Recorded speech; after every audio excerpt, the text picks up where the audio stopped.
See, what a movie, man. Before I even start, I had like bare expectations for this film as I did not enjoy that first film on my initial viewing. That is why I did not include it in my most anticipated video, but I rewatched it on Sunday and I thought it was pretty good. And with the constant buzz being reminded that this film will literally be phenomenal and the best thing ever, I was hyped, but wasn't really expecting myself to be blown away. And blown away I was for this film.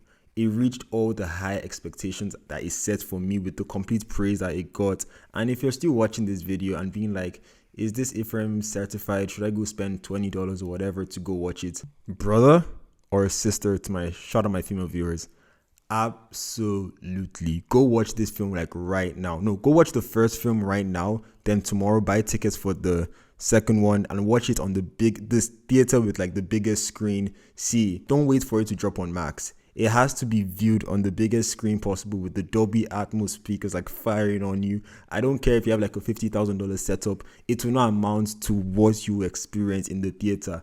Like, you need the theatrical experience for this movie. Although when it hits in physical media, you should definitely go buy it. But onto the review for this film, and that's exactly where I'm going to start. The visuals for this film is simply unmatched. Denis freaking Villeneuve. I'm not sure if I got your name right, but how? Like, I need to know what him and his team, the thought process that got behind all of them, that just created this beautiful, beautiful film with great visuals, the cinematography, accompanied with the immaculate soundtrack by Hans Zimmer again. And the sound design, it just blows you away. And the level of immersion is absolutely crazy. It gives you this edge of your seat entertainment. It's just as good as Top Gun Maverick. And that one scene from Oppenheimer with the level of immersion you get from here. But multiple times throughout this film. Also, just the sense of scale and how massive this film feels.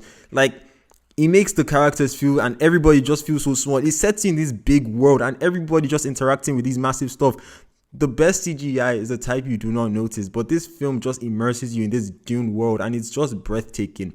The thumping sounds, as I mentioned, the sound design of the soundworm thingy and just everything just accelerates this experience, and it literally gave me goosebumps. It's up there as one of the best sci-fi films I have watched ever, like in my life.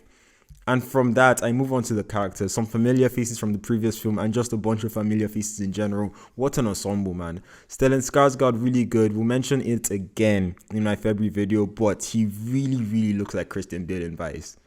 Christopher Walken finally makes his appearance in the Dune films, and what a guy. I just love him, and there's just something about him. He is such like a minimalistic actor, and he delivers every time. Two actors in the opposite spectrum of Christopher Walken are Austin Butler and David Bautista. And although Dave is not really in this as much, I feel like he still carries that screen presence, especially at the start. He's such a powerful actor.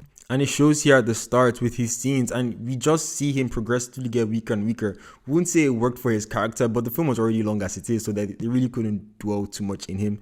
As for Austin, they mention he's a psycho, and you can't blame him. The ghost of Elvis is probably still haunting him to this day. Well, for real, he had a lot of sequences in this film, and his moment really puts you on the edge of the seat, and he does play this psychotic, bloodthirsty psycho really well.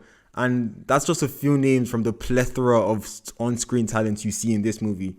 I do not even need to waste your time with a stupid-ass long review, but this film is good. As I've mentioned, as you've probably seen, it's massive, it's loud, it has great performances, excellent direction. It's just a perfectly crafted film. You can tell the level of detail and care they have put into this.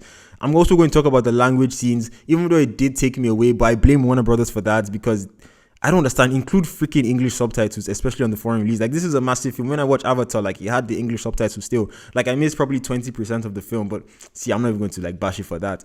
It's still a good film, and it's probably one of the best films I have watched since Killers of the Flower Moon. And it's going to make it very, very hard for films to come out later this year to top it. And I just really, really feel bad for Poe and Kung Fu Panda 4. And that's just enough of me rambling. If this video and a billion other videos weren't enough to go make you watch this movie, I don't know what will.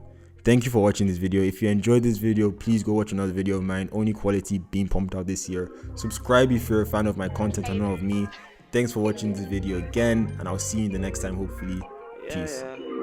I'm trying to get closer, closer. Baby, you holla, let me be your coaster.